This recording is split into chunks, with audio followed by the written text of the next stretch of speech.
बहुत सारी बीमारियां क्रॉनिक ऐसी होती है, स्किन डिसऑर्डर्स हैं या जो जॉइंट पेन है, आर्थराइटिस है, या जो भी लाइफ स्टाइल रिलेटेड है, उसमें क्या होता है कि बॉडी में टॉक्सिन्स एक्यूमुलेट हो जाते हैं। तो उन टॉक्सिन्स को क्लीन करने के लिए पंचकर्मा किया जाता है बेसिकली। तो बेसिकली आयुर्वेद का अगर ओरिजिन देखा जाए तो ये oldest Indian holistic health system है, जो लगभग 5000 साल पहले से ही चला आ रहा है। नमस्कार दोस्तों, मैं सौम्या यादव। आप देख रहे हैं HPN न्यूज, जहां हम विशेषज्ञों से अलग अलग विषय पे चर्चा करते हैं। आज हम एक ऐसे ही विषय पे चर्चा करने वाले हैं जो हजारों साल से चला आ रहा है। जी हाँ, आयुर्वेद। आयुर्वेद क्या है, क्या नहीं है, ये सब बताएंगे हमें हमारे आयुर्वेदिक विशेषज्ञ। मैम प्लीज आप अपने बारे में बताइए। नमस्ते, मैं डॉक्टर हेमलता सोनी आयुर्वेदाचार्य हूँ और मैंने उदयपुर से अपना BMS का कोर्स किया है।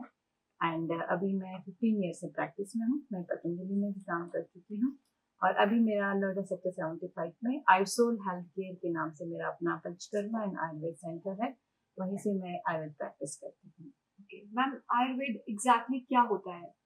मैम, आयुर्वेद को वैसे डिफाइन करना हो वर्ड में तो आयु और वेद।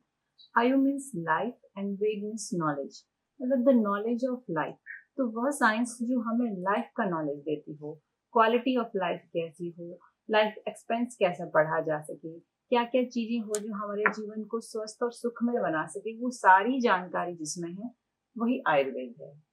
तो बेसिकली आयुर्वेद का अगर ओरिजिन देखा जाए तो ये oldest Indian holistic health system है, जो लगभग 5000 साल पहले से ही चला आ रहा है। सबसे पहला इसका वर्णन मिलता है अथर्ववेद में, इसीलिए आयुर्वेद को अथर्ववेद का उपवेद माना गया है। इसमें डिफरेंट टाइप की औषधियाँ, body types and spiritual and mental health के बारे में बहुत कुछ लिखा हुआ है। उसके बाद बहुत सारे आचार्यों ने आयुर्वेद के बहुत चरक संहिता, सुश्रुत संहिता, वाग्भट, अष्टांग हृदय, बहुत सारे ग्रंथ इस पे लिखे जा चुके हैं। और वहीं पे हमें सारी जो ये युगों से चली आ रही पेथी है, तो वही आयुर्वेद हुआ। मैम, आयुर्वेद एलोपैथी से कैसे डिफरेंट है? मैम, अगर आयुर्वेद का बेसिक प्रिंसिपल माने तो ये दो चीजों पे काम करता है। एक होता है स्वस्थस्य स्वास्थ्य रक्षणम, यानी कि जो हेल्दी है उसकी हेल्थ की रक्षा की जाए कि वो बीमार ना पड़े। और सेकंड होता है आतुरस्य विकार प्रशमनम, यानी कि जो आतुर यानी जो बीमार है उसकी बीमारी को ठीक कैसे किया जाए।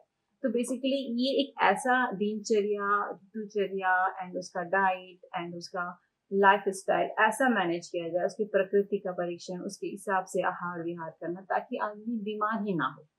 और अगर हो भी जाता है तो सिर्फ लक्षणों को देख के हम इलाज नहीं करते कि ये सिम्टम्स आ रहे हैं तो उसका कोई ट्रीटमेंट अलग है। लेकिन हम लोग करते हैं कि ट्रीटमेंट का मतलब ट्रीटमेंट में ये जो सिम्टम आए हैं उसका हेतु क्या है, उसका कॉज क्या है।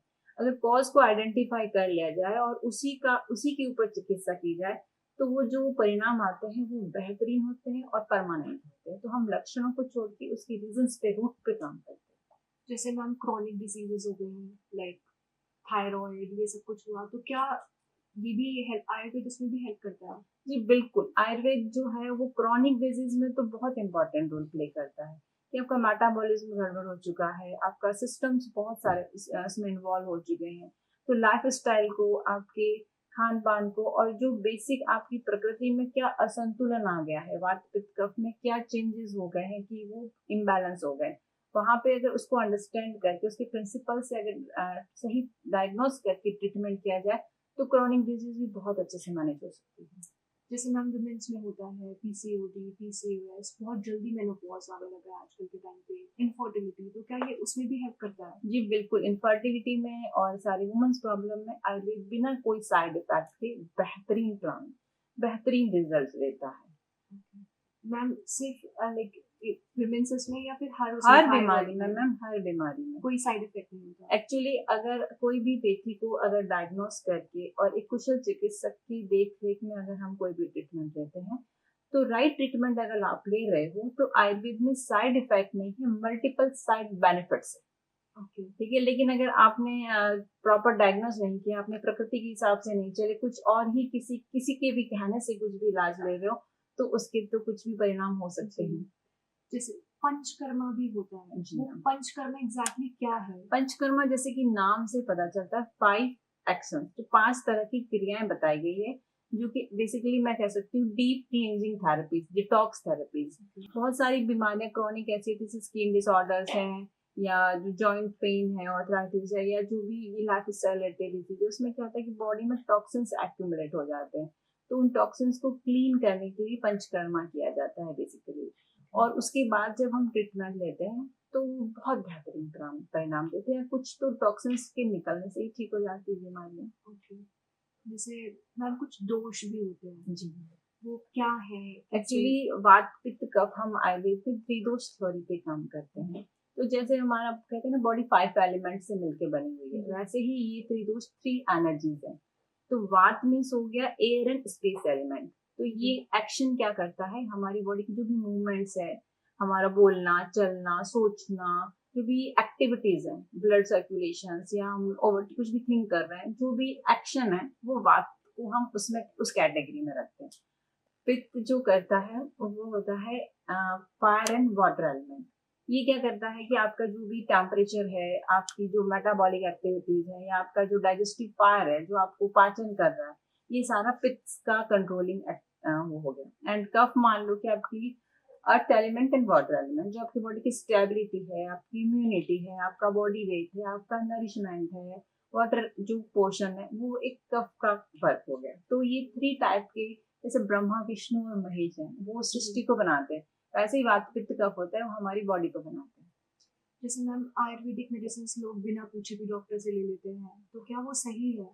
नो मैम, ये बिल्कुल सही नहीं है। हम लोग आयुर्वेद जो एक साइंस है, इसके अपने रूल्स हैं, अपने फिनोमिनाज हैं, अपना प्रोसेस होता है, डायग्नोस करने का एक तरीका होता है, आपके दोषों की कंडीशन क्या है, एंड उसके अलावा प्रकृति क्या है आपकी, उसी के हिसाब से ही चीजें ट्रीटमेंट प्लान बनाया जाता है। अपनी मर्जी से कुछ भी आयुर्वेद में नहीं है। ओके, जैसे जब आप आयुर्वेदिक मेडिसिन लेते हैं तो क्या उसमें डाइट का और लाइक प्रॉपर लाइफस्टाइल का डिफरेंस होता है? जी मैम, एक्चुअली क्या है ना कि आपका खान पान, आपका रहना, आपका सोना, एंड आप पूरे दिन भर में जो भी एक्टिविटी करते हो, आपका मेंटल स्टेट क्या है, वो सारी आपकी हेल्थ को इफेक्ट डालता है।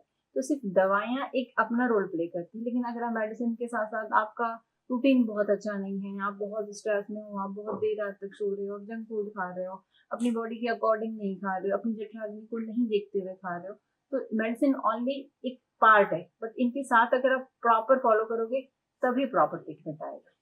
ओके, और जैसे काफी आजकल के बच्चे स्लीप साइकिल मेंटेन नहीं करते हैं, कुछ भी उल्टा सीधा खा लेते हैं, तो क्या लाइक हम पहले से ही बच्चों को लाइक आयुर्वेदिक मेडिसिन पे रख सकते हैं? मतलब कुछ प्रॉब्लम नहीं है फिर भी हम उनको कुछ ऐसा। एक्चुअली आयुर्वेद को हम अगर दिनचर्या में ही ले लें, तो जैसे मैंने कहा कि स्वस्थ से स्वास्थ्य रक्षणम। अगर स्वस्थ व्यक्ति को पता हो कि सुबह जल्दी उठना है, सनलाइट में जाना है, आउटडोर एक्टिविटी करना है, अपनी बॉडी को थोड़ा ऑयलिंग करना है, प्रॉपर समय पे खाना है, रात को टाइम पे सोना है, और ये जो गैजेट्स हैं उसे थोड़ा एक डिस्टेंस बना के रखना है, peace of mental peace and mindfulness को ठीक रखना है। और खाने में जो भी घर का बना हुआ खाना है, घी है, या प्रॉपर जो सीजनल फ्रूट्स हैं, सीजनल वेजिटेबल्स हैं, वो अगर इंक्लूड करते हैं तो आई डोंट थिंक कि बहुत बड़ी कभी समस्या आएगी। ओके, और जैसे आजकल डिप्रेशन बहुत ज्यादा बढ़ गया है, डिप्रेशन, एंजाइटी, पैनिक अटैक, तो ये सब भी क्या आयुर्वेद में? इसमें आयुर्वेद बहुत बड़ा रोल प्ले करता है। हमारे पास बहुत ऐसी चीजें हैं, बहुत ऐसी जड़ी बूटियां हैं, औषधियां हैं, जो आपके मेंटल हेल्थ के लिए एक्सट्रीमली बहुत अच्छा काम करती है। जैसे नींद नहीं आना, सिंपली आप नींद नहीं आ रही है आपको, तो आप ये सोचो कि आप कितनी भी दवाई खा लो, आपकी बॉडी में हीलिंग पावर आएगी नहीं। स्लीप के टाइम में आपकी बॉडी आपको रिकवरी मोड में जाती है। मेडिसिन अकेला कभी काम नहीं करेगी, लेकिन अगर आपने वो चीज का, जैसे ब्राह्मी, जटामासी, बहुत सारी चीजें ऐसी रहती है, तो आपको माइंड को एक स्ट्रेंथनिंग देती है, टॉनिक की तरह काम करती है, कूलिंग काम बनाती है। तो मेडिसिन का वर्क मल्टीपल फोल्ड्स में बढ़ जाता है। तो उसमें बहुत अच्छा काम है। जो पंचकर्मा में भी बहुत अच्छा रोल है, मेडिसिन खुद भी बहुत अच्छा काम करती है। जैसे मैम आयुर्वेद में काफी सारी चीजें होती हैं, लोग होम रेमेडीज करना प्रेफर करते हैं, तो क्या लाइक कुछ भी खुद से होम रेमेडीज करके उसका असर आता है?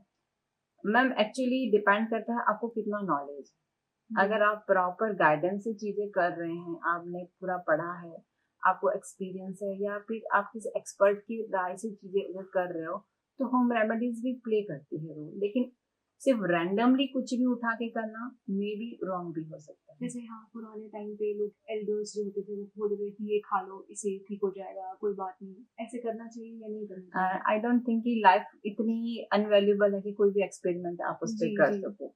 अगर आपके पास इतनी सारी चीजें, आयुर्वेद के डॉक्टर्स हैं, इतनी सारी फैसिलिटीज हैं, तो आप प्रॉपर गाइड से करोगे तो रिजल्ट मिलेगा और आपको कॉन्फिडेंस भी आएगा और कोई साइड इफेक्ट भी नहीं आएगा। ओके मैम, ऐसा कोई मैसेज जो आप हमारे ऑडियंस को देना चाहते हैं आयुर्वेद के बारे में? बहुत सारे मिसकंसेप्शंस भी होते हैं कि लॉन्ग प्रोसेस है, इससे कोई असर नहीं होता, तो क्या ये सच है? नो मैम, आयुर्वेद इतने सालों से चला आ रहा है और इसके जो रिजल्ट है इतने साइंटिफिक होते हैं, वो आपको मतलब बॉडी टाइप से ही आपको, कुछ लोग तो नाड़ी देख के बता देते हैं कि आपने क्या चीज खाया, आपका क्या दिनचर्या है, तो ये साइंस है, प्रॉपर साइंस है। तो ऐसा कोई बीमारी नहीं है जो जिसका इसमें इलाज नहीं है, बट आप सही समय पे पहुंचे, सही जगह पे पहुंचे, वो इम्पोर्टेंट होता है। और मेरे को ऐसा लगता है कि Ayurveda just like a nature, जो आपको नेचर ने दिया है वही आयुर्वेद का है। इसमें कुछ भी ऐसा सिंथेटिक नहीं है, हमने बाहर से कहीं से ऑप्ट किया हो। तो we are just human, we are nature. हम नेचर से बने हैं और हमें जो ठीक करेगी वो नेचर ही ठीक कर सकती है, बाहर की चीज हमें नहीं ठीक कर सकती है। स्वस्थ रहिए, मुस्कुराते रहिए, आयुर्वेद अपनाइए। Thank you. Thank you ma'am, आपने इतना वक्त हमें दिया। Thank you so much. Videos देखने के लिए सब्सक्राइब करें HBN न्यूज़, बेल आइकन दबाकर लेटेस्ट नोटिफिकेशन पाएं।